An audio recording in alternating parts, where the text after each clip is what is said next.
Bailey. Welcome to the High Vibration Living Podcast. Hi, thank you so much for having me. I'm absolutely honored to be here. Well, it's such a treat to interview like the resident gardener who actually knows how to lay out a garden for cooking and for using the ingredients in your kitchen. And I really love that. You're a great teacher when it comes to how to transition your life to growing your own foods and make it manageable.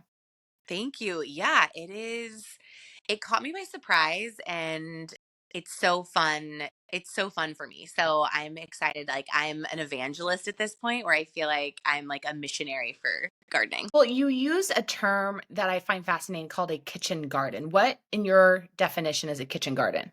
Yeah. So a kitchen garden, so to speak, dates back to actually like 16th, 17th century France. And in French, it's called a potager. But essentially, these French market gardeners got together and they were using small spaces to grow a ton of vegetables to take them to market to sell. And this was back when you also needed to grow food for yourself and to create any sort of freedom outside of like the monarchy situation. You needed to learn how to grow food. So people would have these beautiful gardens right outside of their kitchen to grow food and then also some ornamentals and flowers, like edible flowers. So the term kitchen garden, to me, it just helps people understand that it's like a beautiful vegetable garden that I'm using for like cooking and living. It's not like a garden where you're just going to go through and like look at the roses, or a garden where it's, just zucchini, I guess. But I could just call it a vegetable garden, but I feel like a kitchen garden is a little more specific in a sense where it's like an extension of the home, like Mhm. used for the home. It sounds right for me too. I really like it because I feel like if you coin that term for your garden, then you're more likely to actually get out there and use it. For sure. And the fact that I mean, they're by design supposed to be right outside the kitchen door, makes it more convenient. And there are a bunch of garden design and even like permaculture principles that dictate basically how frequently you use the plant as how close you also plant it in the kitchen garden. So Wow. proximity actually has a lot to do with how much we're going to use what we grow and also tend to what we're growing. So what should we plant in our ideal situation closest to our kitchen windows, and what should we plant further out? Yeah. In our dream scenario, we all have our dream homes, we all have our dream yards. Let's just big picture it. Yes. So the closest thing you want to have to the door or to the window, like at a fingertip, are your herbs, girl. You know this. I So know, but I wanted you to say it. herbs and spices are what you're going to use the most multiple times a day. It's like also usually the finishing touch where you're putting something together and then all of a sudden you're like, oh, I need a sprig of thyme like for my chili, or I need to go grab some bay leaves to throw into this stew. It's usually that thing where I'm like running out, at 6:30 barefoot, and there's something about to burn that I have to go grab as an herb. So the first row sort of zone of genius is going to start with your herbs, and then from there you're going to do like your leafy greens. Everyone's grabbing salad greens throughout the day. I feel like you're throwing some arugula in with your eggs. You've got a spinach salad going for lunch, and then you've got something you're working on for dinner. So leafy greens, and then also like seasonally appropriate vegetables that are going to be like a short season. So, for example, I would even consider a tomato a short season, cucumber. You're really having them in the kitchen super active for maybe 90 days. And so, when those are in season, you want those to be the next layer where you're using those to be sort of the hero of your dish. Like you're basing everything around the flavor profile of the tomato or how that's really going to like set things off. Then a layer behind that, distance wise, are going to be some of your staple crops. So I would say like your potatoes, your onions, they're in the ground longer, they're taking up more space. You don't need to be out there with them as much. And you're also usually harvesting them and bringing them inside for storage as opposed to grabbing them right before you cook with them. Mhm. And then beyond that, and now we're going to even get into like layering in terms of going vertical, and things are going to be things like your fruit and nuts and like trees, things that are vining that need more structure and more space. So that's sort of the evolution of how you decide on proximity. when it comes to what you're growing and where you're placing it. How do you physically feel now that you get to walk outside and pick something before a meal versus when you were cooking at home and all your produce was from a grocery store? Do you physically feel different?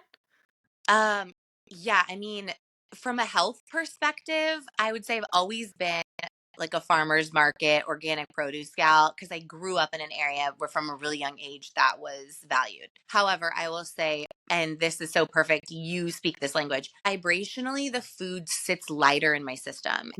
Is obviously better. They talk about the flavor gap in between homegrown veggies versus store bought. Farmers market's a great place to get delicious veggies too, but you also still kind of want to know your farmer and where they're coming Mhm. from and what their practices are.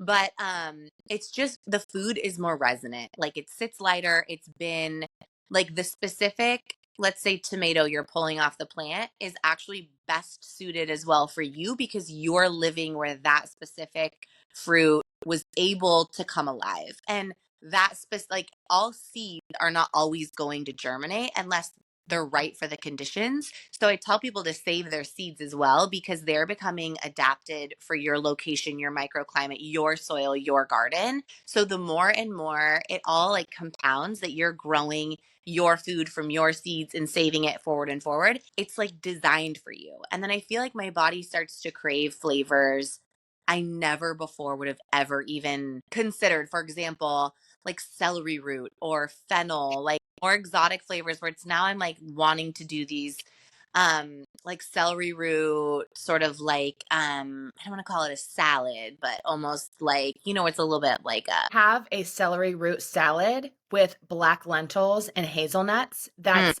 unbelievable. And it's hard for me to get my personal chef clients to want to have it because it just sounds a little odd to them. But it is the most decadent, savory, delicious, rich dish. it is. Well, and I don't know, it's new to me as well, but and I had an Ina Garten recipe where I think there's even like a little bit of mayonnaise in there, which just makes things it's creamy, it's crunchy, it's savory, like it almost has like an umami and you're like this is celery root, like what's going on here? But it's so beautiful because I feel like when you're able to grow your own food, your body chemistry changes in a sense where you're craving better food and it's yeah, I mean and that's always going to make you feel better. But for me it is something where it's like I can taste the lightness and the energy in the food and it's just a totally different experience. The other question I have is because you're getting to constantly walk outside barefoot if you choose to, or you're constantly touching plants, you have that physical interaction. Do you essentially feel more grounded, like calmer, smoother, not as overwhelmed because you are getting to spend a little extra time in nature every day than most of us? Have you noticed that shift? Oh, yeah, absolutely. And mainly, I notice when that's taken away. So, whenever I'm in dysregulation or anxiety or overwhelm, I have trained myself to go outside and seek nature, mainly because I use the garden as that escape. So, I'll find myself if I start feeling like I'm not grounded, I'm craving like I need to go outside. I need to go walk through the garden and then it'll draw me in. Next thing you know, like 30 minutes later, I've been like pruning something, seeding something, like it's just kind of called me in and just wiped all of that away. But I feel like, and this was by design, the reason I felt so called to start gardening in the first place is I wanted to bake something into my life that would take up space in the like in a good way. I was like, I something that's going to actually be the right kind of priority that I have to focus on or else it will fail. And I wanted that for my children. I wanted that for us where we live in Southern California. Every single comfort and every single convenience is at our fingertips, but that does not build good character. That does not build a joyful and fulfilled life. So I was like, I want, I just felt very like we need this to keep us grounded. And so that the other things that aren't as important don't even have room to creep in. I don't even have time to think about it? Well, it's amazing you chose a hobby that constantly gives back to you. So, if we all take a look at our hobbies and all the different hobbies that are out there that we could start, they cost money. Most of them, require that we put a little investment, whether it's tools, machines, travel, whatever it is. And you chose a hobby that gives you a return on your investment. It actually feeds you physically, emotionally, spiritually, mentally. It's really fascinating. Yeah, absolutely. I think there was a lot at play that's beyond me, but I'll say I had great examples of it when I was young too. And that's something I found with like dozens, if not hundreds of people that I interviewed at this point, is there's always someone in their past that's left this Mm. imprint, like this thumbprint, this green thumbprint, so to speak, that's really showcased how good it is for your soul. So that was sort of baked in, which was really fun. But yeah, I mean, having it, and it is funny because with vegetable gardening, at first I was like very hardcore. I'm like, if it's not edible, there's no ROI, and I don't even want to do it. It wasn't interesting to me. And now I'm dabbling more in things that have a much longer growth time, like fruit, like planting fruit trees or berry canes, where they're not even going to actually bear fruit. You're not going to see the return on your investment for years, but then the legacy forward Mhm. is lasts far beyond you, and that like multi-generational impact, like the interest you're making on that, I feel like is so incredible and really, really drives me as my own kitchen garden journey evolves into something bigger. Now it's like, God, I just want to like decorate the world with kitchen gardens and permaculture landscape and all of this, you know? I think a lot of people want that. They are so overwhelmed with starting themselves. They want someone to hold their hand through getting started. Did you hire someone to help you get started, or did you just buy a bunch of books, do your research online, and go for it?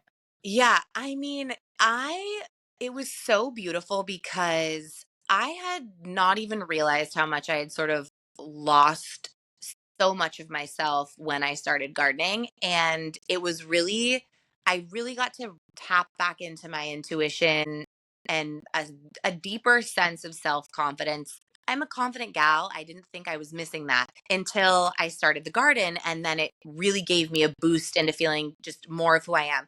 I had no training. I did not hire anyone. I actually didn't even read very many books. I mostly just went out there and was like, let's play. Like, I want to do this for fun, like for my heart. I feel called to it. This is my space. It's not my husband's, it's no one else's. Like, and I just let that lead. And I was so, because when you come at it from that perspective, too, again, which wasn't even really by design, it is very much my personality. I'm a little bit of more of a type of B than a type A. So I'm kind of like, let's just like throw caution to the wind. Like, let's be crazy. And so I got to do that again. And it was so lovely. And then I started basically forming better questions so that I could feed my knowledge in a more pointed way, which is something that I was grateful I got to experience. 'Cause essentially, experts are just people that know how to ask the right questions, right? And they know how to get the right answers. So just a few levels beyond you on that. And so there was one book I found before I gardened, but didn't read until after I got started, which was interesting, called The Postage Stamp Garden by Dwayne Newcomb. And it was from like the 70s. And this little book, it was like poking out of this thrift store shelf. I was thrifting with my dad, who has since passed. It was like a really beautiful trip with him. And he knew I wanted to garden. He learned to garden from this Swiss man. It's this like amazing story. Anyways, I grabbed that book, never read it, sat on my shelf. Then I started gardening in my first season, and I'm like, think I have a gardening book I should poke through. Read that cover to cover, and to this day, it's one of my favorite books I've read because it really leans into the approach that I take when it comes to the purpose of my gardening and how I do it. So, a lot of biodiversity, all organic. I'm gardening for max yield. So, I squish everything together more than a conventional gardener would tell you to do. And so, that's kind of how I went at it. And then once I started becoming just in love with gardening, read one book, that's when I started leaning in and getting really into, because then I started figuring out like, why are my peppers so small? Oh, companion planting. It's probably getting nutrients stolen from the tomato it's next to. Then I'm like digging into companion planting, and then I'm finding books.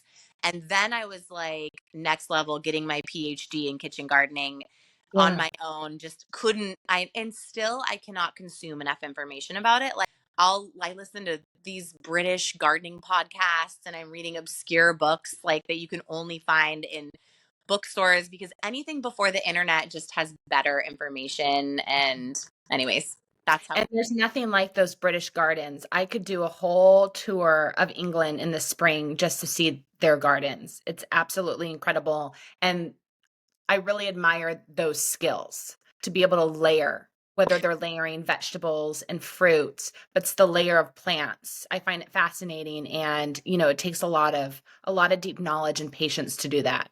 For sure. It's so wild. I do that within my beds because I like my garden to be pretty. Like, I like it to look Mhm. interesting and dynamic. And I get flack for that sometimes online, where people are like, you don't need rate, like, you can just garden in the ground like our Mimas did. And I'm like, yes, of course you can. But like, it's so lovely to have the garden really beckon you in and have these layers and these dynamics so that visually there's a visual component to nature that is just as healing as being in it. I mean, just looking out your window at a green space is known to reduce anxiety and depression. We can't discount actual the beauty component. That's a part of it. But yeah, the layering, and then it's like knowing how to grow the plants, anticipating the way they're going to look when they're mature so that you're getting the impact when someone walks in through the life cycle of the garden is a whole nother side of it. To your point, I also admire those insanely like gorgeous British gardens. It's this knowledge too that's passed down, and you learn it. I don't know, it's just all of it. It's endless in such a beautiful way. Yeah, it's just really impressive that you've delved and dived into this, and you've done a great job of teaching along the way. And that's what I really admire about you is you do such a great job of teaching. You make it approachable, and you make it seem like something that any of us can start, because it does seem intimidating, which is so odd because it's just soil, it's just plants. Um, but I think for most of us in this day and age, getting dirty is a little intimidating and overwhelming.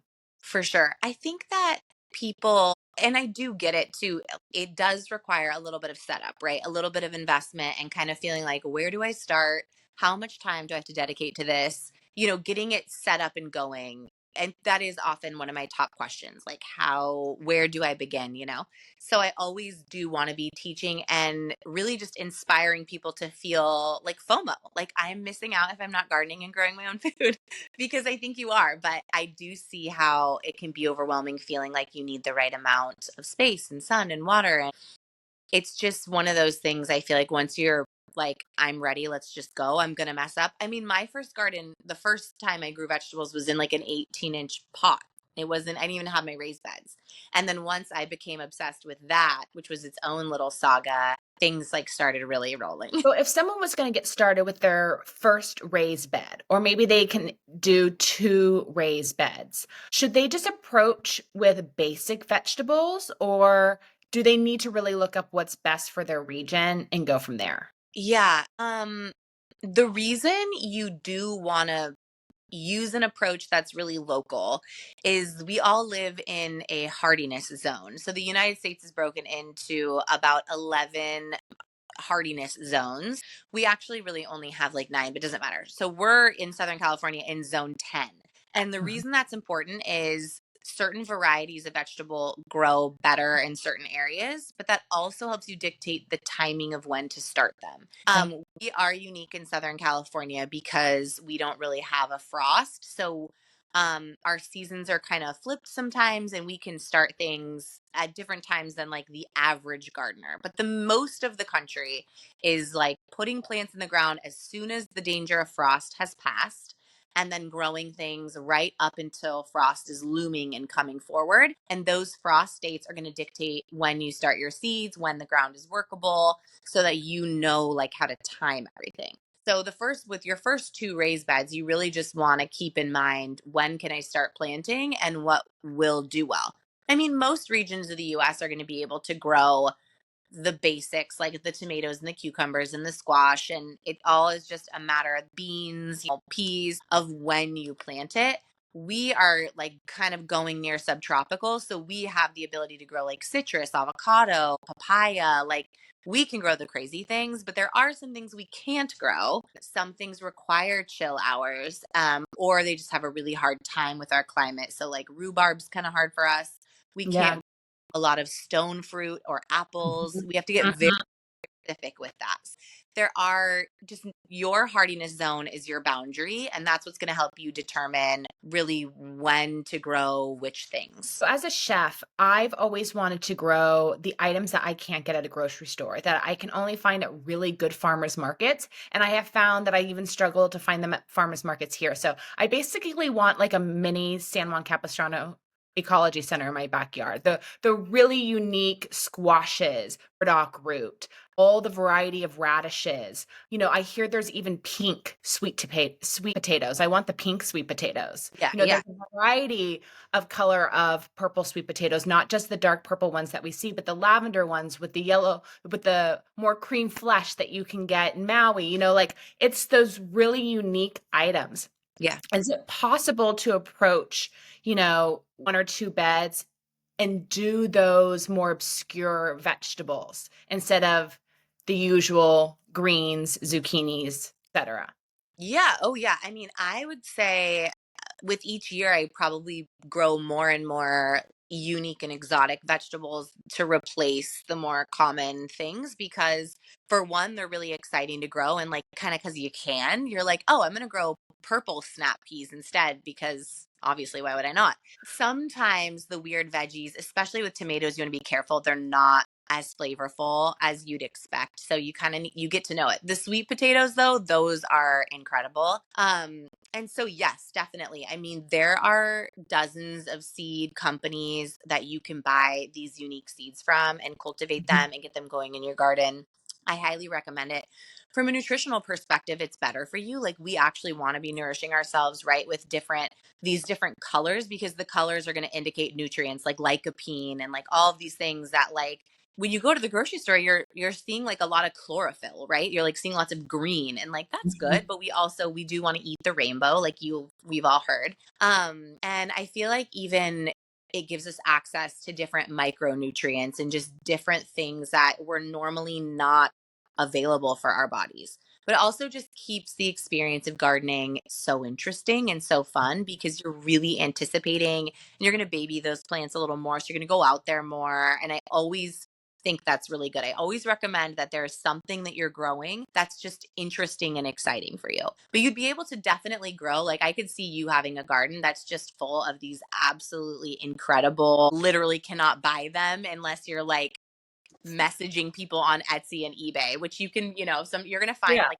sweet potato slips like from some weirdo on eBay. I mean, not weirdo, they're probably amazing. It's probably someone like me, but it's usually like a little sketchy. You're like, okay, I'm like black marketing these pink sweet potatoes, but it's worth it. Yeah, that's actually what I want. So like for instance, when I went to Cuba, I got to go to this incredible farm outside Havana that garden all the food for a restaurant. It's in the town, if anyone's planning a trip to Cuba, it's in the town where Hemingway lived. And it's the best restaurant I ate at in Cuba. And Cuba is actually not known for their food.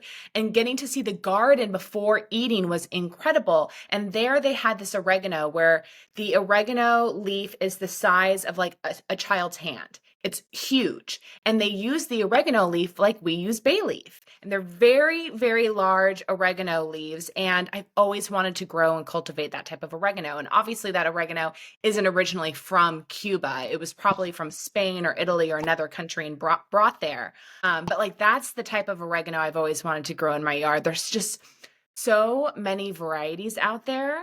And I just want to be able to find them and cultivate them because once you do so, then you can share it with others and you can expand their palates and improve their health and this their consciousness and get them thinking beyond what's just available in the grocery store. There's so much more.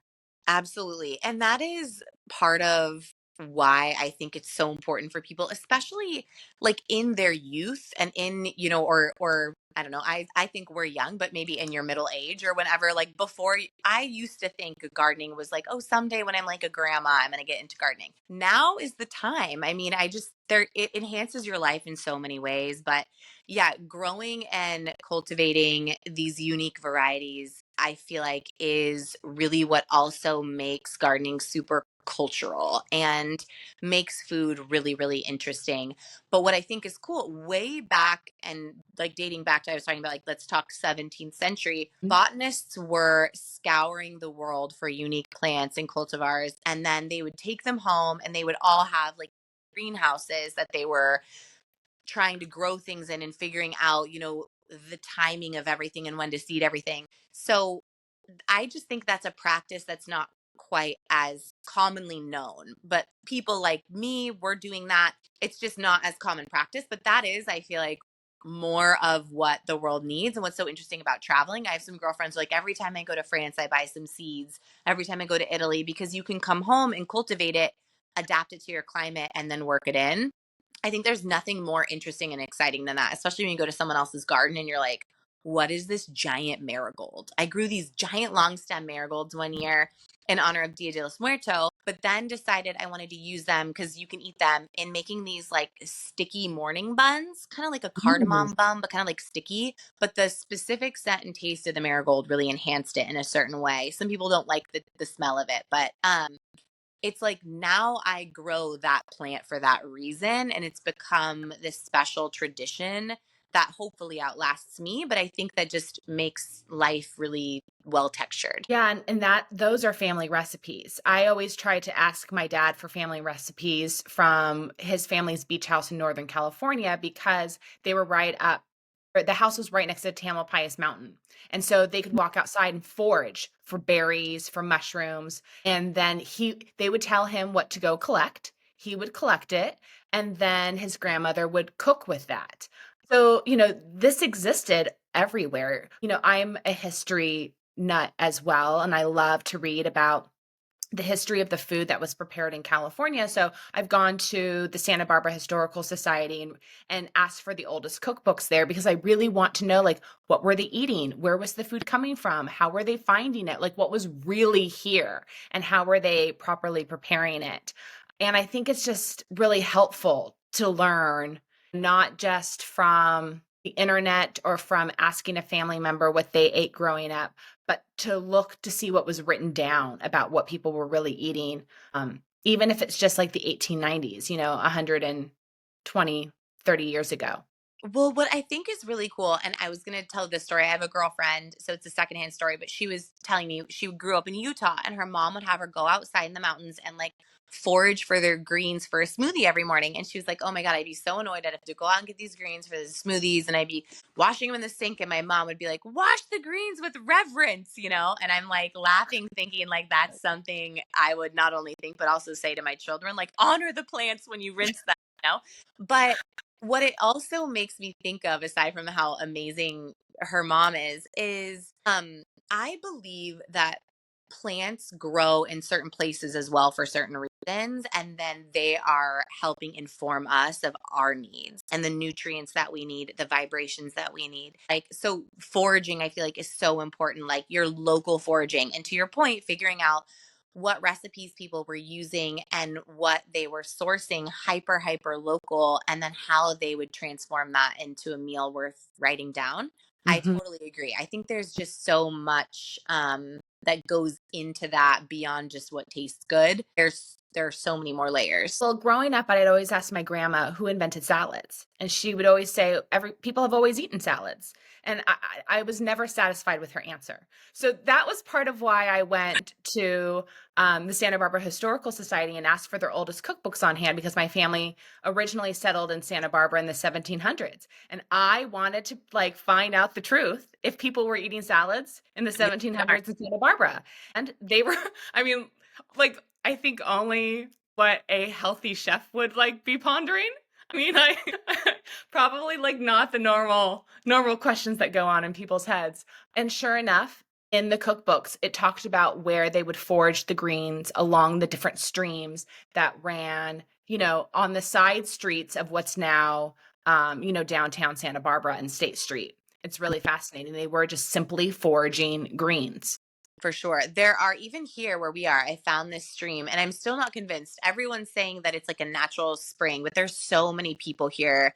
Mhm. Foraging in a waterway makes me nervous. Like, I just feel like that's so around, look, it's just so urban here. But there's watercress and Mhm. wild celery that Mhm. grow.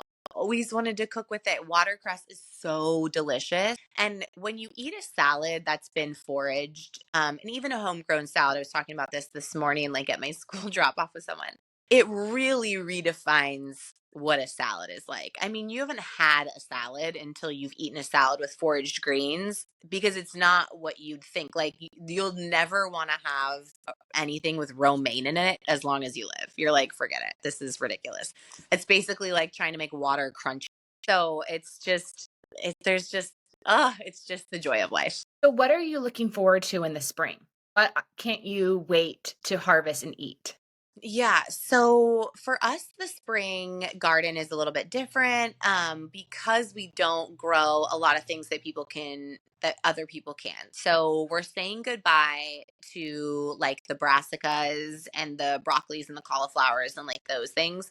And what's coming in, what I'm really looking forward to, like summer squash. I've been craving that lately. So all your summer squash, we do eat a lot of cucumbers, do a lot of pickling, like a lot of relish making. So that's just easy food where it's like the kids are just out there. I could never cook a vegetable for them because they're just out garden foraging for whatever they want. And that suits me just fine. I do enjoy tomato season. I'm warming up to it more and more. Tomatoes just aren't always great in our climate, even though you think you can grow anything anywhere. But Mhm. I found some good varieties where it's just like having that first tomato sandwich of the season. Nothing beats that. So I do love my tomatoes. Fresh corn is also a next level experience. Mm. And I'm really looking forward to corn. I'm trying to think, I'm just starting to plan it all out. Um, I'm going to grow a lot of cut flowers, which are fun and also edible, like dahlias and sunflowers. There are edible components to those, which are really, really fun. I'm going to be doing a lot of beans this year. So I'm excited to really hone a lot of my dry bean recipes, Mhm. which is also not that common. My husband's one of those people, he's like, can we just have like a pot of beans going all the time? I'm like, actually, yes. Yes. Yes. Sign me up. I love home cooked beans. Right. Love. And so, like, it's Mind amazing. blowing. Grow them and let them dry on the vine, and then you just grab them, shell them, throw them in a mason jar until it's time. But I really want to hone my bean recipes, and also, and this is getting so niche, but like all those bean crocks that you cook the beans in, I'm Mhm. like getting a collection going. I'm obsessed with these like ceramic bean crocks. You know what I'm talking about? Yeah, I do. I do because I want to start to invest in a lot more clay cooking pots, all those different colors and shapes. That's what I'm really into. I find them really beautiful and I find them heirloom pieces. And it's exactly that. It's for either just cooking on the stove or for me to ultimately to put in the oven to slow cook something. But they're just so beautiful and they're non-toxic. And it's just finding them and they're investments, Yeah. but it's just finding them. And that's what I want to start collecting. Well, I was at the park randomly talking, and I was like, I got to go home and roast a chicken, obviously like park talk. People are looking at me like I'm crazy. But this girl was like, "Oh my gosh." She was like, how do you do your roast chicken?" And I'm like, "Oh, I just use like I've got like an enamel cast iron pot that I was going to use." And she's like, "My mom used to make our chickens in this clay pot with like a lid on it, like a terracotta pot." And I was like, Yes. what? Never heard of that. Of course, in scouring the internet, finding these gorgeous terracotta pots that you're supposed to be roasting your chickens in, and I was like, they are a little bit of an investment. It creates such a nostalgic experience. Now her kids are talking about her mom's amazing roast chicken. I'm like, I need her recipe. I'm buying these clay pots. Like, this is amazing. So I know I'm starting to just become one of those people too. I'm probably going to be buried in like a coffin full of wicker baskets at this point because that's like my obsession, like a basket lady to the actual in like reality. I'm just obsessed with like harvest baskets and wicker baskets and like anyways, it's just all so good. No, it's okay. I have this dream trip that I want to take back to Maine so I can go Uh, to that place that makes those incredible baskets because my mom collects those baskets. So I want to go to their headquarters and buy a bunch of baskets. I And then I want to go with you. okay, perfect. So, like, I mean, I'm really serious. I want to go back there to buy baskets. I want to go to all the little farm stands, like all the cute little coastal towns. And I Oh, have this vision for I want to do some sort of Starseed Kitchen or spring summer party dinner event. I have all these screenshots where I put all the food in baskets. and it's just a beautiful table full of a variety of different types of baskets, but the food is in the baskets with beautiful foliage. I'll Obsessed. send you yeah, Please just because send me the inspiration just to swoon over. yes, because instead of Um, just seeing these images and swooning over them, I want to create them and live them. I'm tired of putting this stuff off, um, and expecting someone else to invite me to an event where I can finally experience that. Let me just make it happen well, because I'm not alone in wanting to surround myself in this food and this beauty. here's also why I think it matters, because I was thinking, I saw online as well these bread baskets where it's like a beautiful woven basket with, again, like a terracotta plate that you heat up on the bottom of the basket, shaped perfectly for the basket, and that has like a woven lid. So you fresh bake your bread, you put it in your bread basket, you close it up, you put it on the table so everyone can have their fresh bread. And these terracotta, gorgeous, the basket's gorgeous, the whole moment is so aesthetic and so chef's kiss. However, it's this is what it's about and what I've encountered in my life. When I make mundane and ordinary things feel beautiful, I crave them. And so I do them more. I actually do bake our family's bread. So, and we're a family of five. We're going through 2 loaves of bread minimum a week. Maybe we eat too much bread, but lots of sandwiches and rolls and snacks. And my kids like bread toasted with cream cheese. And then we're making avocado toast, like who knows? But it becomes this really beautiful act that I crave because I've set it up to be that way. Like Mhm. we're making our sourdough. It's in my gorgeous little weck jar. And then it doesn't have to be expensive. It just has to be something where it's like, I want to surround myself with the beautiful energy of this act. And the more it's beautiful to you, the more you're going to want to put yourself in the setting and proximity of doing it. Same thing with the garden. Like when the garden is beautiful, it beckons you. And I think all, Mhm. even laundry, it's like I'm so over doing laundry. I'm going to die in a pile of laundry. I'm just so sick of it. But when I choose a location in the house that I love, or I go outside on a sunny day and take my laundry out there, put on a podcast, I'm vibing. Like that is what I feel like that's what pushes us forward and helps us live up to the version of the lives that we want, is when we can find a way to make everything beautiful and really like beckon us into it. I completely agree. Like otherwise, what's the point of not just making it that way now and continuing to put it off? If we live in it now, it's like another analogy that I've been really simmering on recently as I feel like I'm going through a transition in my chef career is, as a chef, you're often expected to dress a certain way, but dressing that way makes me feel small and kind of makes me feel down because I don't feel pretty and confident in that type of uniform. It's just not the right type of uniform for me. So I get to elevate what that uniform is for me. So I feel confident and pretty and still feminine. And so why wait till after work to change my clothes and feel that way? Find a way to feel it in every moment and change the ambiance or the uniform as it suits you. I love that. I couldn't agree more. I'm someone that gets dressed every morning. I'm not into the like wear Lulus all day. And because I feel like it just brings on a different energy and a different adventure for your life when you're, I don't know, when you're embodying where you want to be and what you expect the world to reflect to you. But I think in our actions it's the same too. Yeah, absolutely, why wait? And it's just, I think you'll find yourself more often feeling like in awe of your own life when you make it to be that way. Yes. When you romanticize it. I mean, like, why not? Because no one's going to do it for you. So just romanticize it. Absolutely. Absolutely. And I think too, I mean, sometimes that feels cringe or awkward, or like I often feel like different, which doesn't bother me, but it's, sometimes you're like, am I turning into that crazy lady? Like, not mad about it, but do I need to have some more self-awareness around this? Because I'm like showing up at dinner parties with like carrying a basket like I'm Jane Birkin I love it. instead of a Gucci bag, It's because okay. I'm now carrying around my LL Bean little boat tote with starseed embroidered on it, more so than a purse. All my designer purses are in a drawer. Like, I'd love to use them for a date night, but what lights me up is using my little boat tote. While it's all clean and crisp and small, and that's what works for me right now. And I can go back to the other stuff another time. The I just L try to. working for our main situation though. I'm really going through like a vintage LL Bean catalog moment for my life. Like I want to just lean into that. But it's going to be perfect for our trip to Maine. Yes, it will be. Perfect. I get to pull out all the clothes from my East Coast life. Yes.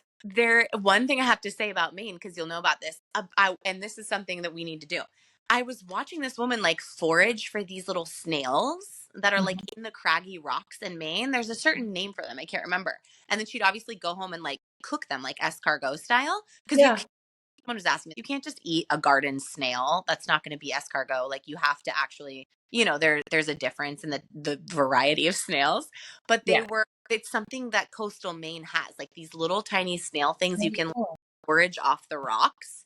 And I was like, that needs to be a part of my Maine experience with our basket event that's happening. I'm really I'm excited. down. I'm down for that because I also want to eat the seaweed there. And so whether it's finding the type of seaweed that you cook with or simply are getting some of that seaweed and drying it and bringing it home and using it as a version of kombu in your bone broths, to add that natural iodine. I don't know, but I feel like there's some local seaweed that I can harvest. I mean, I buy the Maine seaweed, the sprinkle seaweed. I'm Okay. pretty sure it's from Maine, so there has to be some seaweed around there to pick Yeah. up. I'm also thinking we could make our own sea salt. I was Yes. looking into this as well. I mean, the Pacific Ocean, especially where we are, there's too much junk. Yeah. So, how absolutely devastating is that? And then you're talking about seaweed with iodine. Everyone's thyroids are messed up. It's like if we could just do better as humans, we would probably feel better. Yeah, as a kid, I would try to harvest the flaked sea salt down at Three Arch Bay Beach. And my dad told me I couldn't eat it. He was like, look at all the boats driving by. He's like, everything that's coming out of those boats are going into that salt. So you can't eat that salt. You have to find a place where there aren't, you know, all Yeah. this activity in order for you to harvest it. And I just remember devastated. I just wanted to eat the salt off the rocks. I know, but also it takes you down a scary rabbit hole of like this is what our animals and plant life are existing within. I mean, I'm getting really weird about water. I have these little RV water filter that I attach to all my raised beds now so we can filter out some of the city water Yeah. stuff, the toxins and the chlorine and all of that. So a little pro tip for anyone listening who does like to garden, get they make these little water filters that are for like an recreational, an RV, and you just put them in between your hose bib and your irrigation and they like filter everything. That's fantastic. I was told by a chef in my culinary school to lean towards buying wines from Germany because they filter all the water that they spray on all of their grape leaves. So the wine itself is a better quality because the water that fed the grapes is cleaner. It's just these are the things you don't think about, and absolutely it all makes a difference for sure. You can taste the difference in water. I mean, you can smell our water here in Southern California. Like it's crazy, but yeah, I know it's very these are the things you kind of forget to think about when you're not a pro. Well, where can people tune into your podcast and connect with you if they want to keep diving down, creating a kitchen garden, or just enjoy these type of conversations and topics with you? Thank you. Yes. The podcast is called the Garden Culture Podcast. Anywhere you can listen to podcasts, that's where it is. But you can get information for that and anything else on my website, which is baileyvantassel.com. Bailey Van Tassel is where I am on Instagram as well. And yeah, that's the spot. Perfect. Well, I'll have all those links in the show notes. And it's been such a treat to connect with you today. I learned so much. Could you leave our guests with just one last tip they can consider adding into their life to support their kind of health and well being?